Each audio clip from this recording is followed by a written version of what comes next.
বাচ্চারা পড়তে বসুক কে না চায়। কিন্তু বর্তমানে বেশ কিছু ডিস্ট্রাকশন গুলোর জন্য এখনকার বেশিরভাগ বাচ্চারাই পড়তে বসতে চায় না।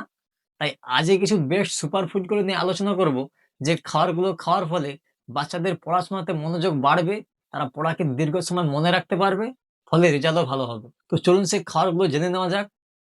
প্রথমে রয়েছে ব্রাহ্মী শাক। ব্রাহ্মী শাকে মস্তিষ্কের টনিক বলা হয়।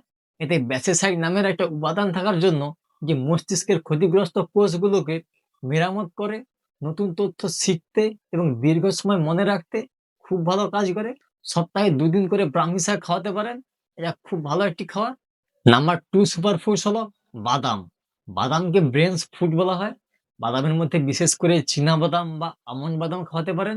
এগুলো খুব ভালো একটি খাবার। বাদামের মধ্যে ওমেগা 3 ফ্যাটি অ্যাসিড এবং ভিটামিন ই থাকার জন্য পড়াশোনা দীর্ঘ সময় মনে রাখতে এবং স্মৃতিশক্তি তীক্ষ্ণ করতে খুব ভালো কাজ করে।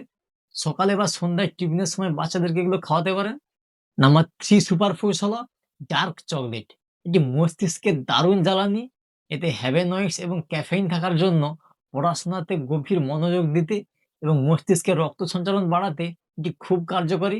বাচ্চাদের কুড়কুড়ে এবং লেজ খাওয়ার অভ্যাস না করে ডার্ক চকলেট খাওয়ানোর অভ্যাস করুন। এটি খুব ভালো একটি খাবার। নাম্বার 4 সুপার ফুডস হলো দুধ এবং টক দই। এগুলো প্রোটিন, ক্যালসিয়াম ও ভিটামিন বির আধার। তাই এগুলো খাওয়ার ফলে পেটের স্বাস্থ্য ভালো রাখে এবং মস্তিষ্কের স্নায়ুতন্ত্র সতেজ করে তোলে। নাম্বার 5 সবুজ শাকসবজি, বিশেষ করে পালং, লাল শাক, ব্রকলি। এগুলোতে বেশি করে লুটেইন, ফোলেট এবং ভিটামিন কে থাকে।